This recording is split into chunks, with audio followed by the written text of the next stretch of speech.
Episode 19. Chronicles of Curious Conduct. Great Aunt Edna's Garden Society Scandal. When Mrs. Blenkinsop was knocked out by a flying marrow at the spring fete, the Garden Society needed a temporary allotment supervisor. Naturally, Great Aunt Edna stepped in. Only for a week, they said. 14 hours in, she'd confiscated a suspicious bag of compost, launched a disciplinary hearing over Dahlia ethics, and placed Malcolm Higglesbottom under horticultural house arrest. "You don't prune like that unless you're hiding something," she muttered, tightening her apron with ominous precision. The petunias never stood a chance. For those city folk who are unfamiliar with allotments, town allotments are a sort of communal garden jungle full of courgettes, compost, and quiet vendettas. Our Aunt Edna explains it bluntly. It's a patch of land where strangers grow things and glare at each other's soil. Great Aunt Edna almost immediately spotted plots, scandals, and the dark, hidden underbelly associated with community gardening. A record had to be kept, and Great Aunt Edna was just the person. April the 3rd. Saw Mr. Fistlebert adjusting Mrs. Engelbert's compost heap again. Claimed it was a neighbourly mulch collaboration. "I wasn't born yesterday." He brought biscuits. She wore her watering hat. That hat hasn't been seen since the tulip show of '98, and everyone remembers what that meant.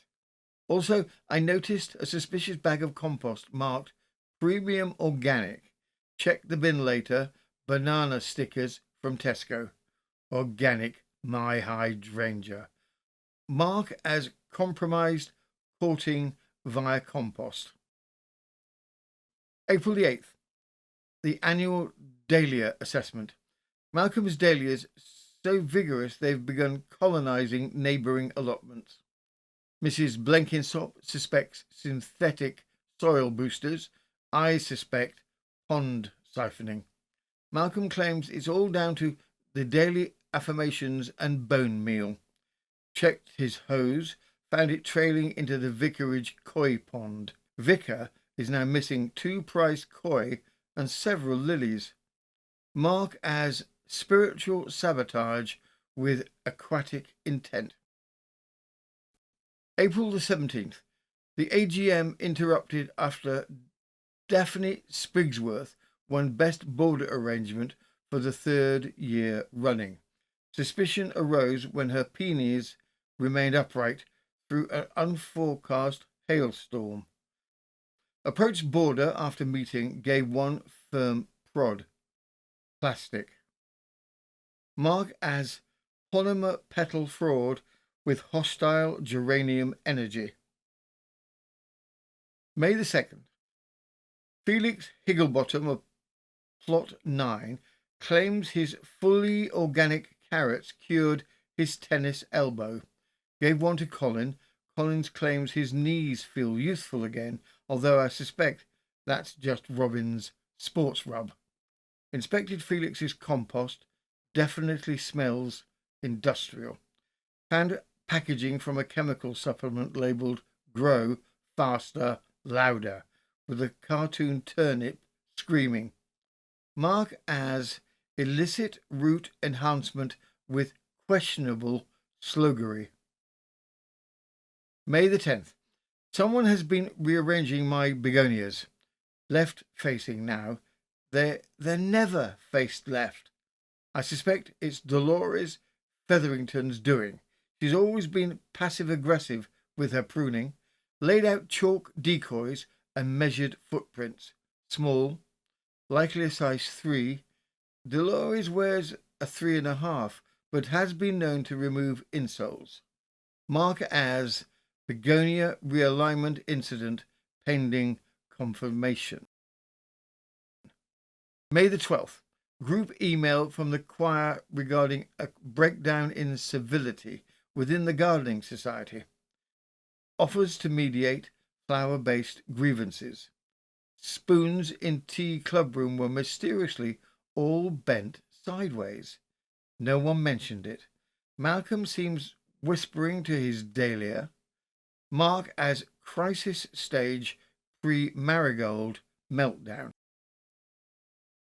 May 14th. Saw Mr. Fistelbert again. Same hat, same biscuits, same compost. But this time, wait for it, Mrs. Engelbert had a rose bush cutting in her pocket from his garden. She claims it's a grafting experiment. I claim it's horticultural foreplay. Mark as repeat offender, organic dishonesty, highly probable. Now, following a hastily convened emergency gardening society meeting held beside the shed next to the wheelbarrows of judgment, I was politely asked to step down. I left with my head held high, 3 pumpkins and a formal caution against excessive mulching. Would I do it again? Absolutely. But next time I'll bring a solicitor, a cease and desist for Mrs. Dobbins, and a thermos of fortified elderflower cordial. Yours in solidarity and with an entirely reasonable distrust of kale enthusiasts. Great Aunt Edna. P.S. If you've enjoyed this entirely factual account of horticultural heroism, you can find more from Edna and the rest of us at our slightly chaotic Ko-fi blog. Fact adjacent, depending on your solicitor.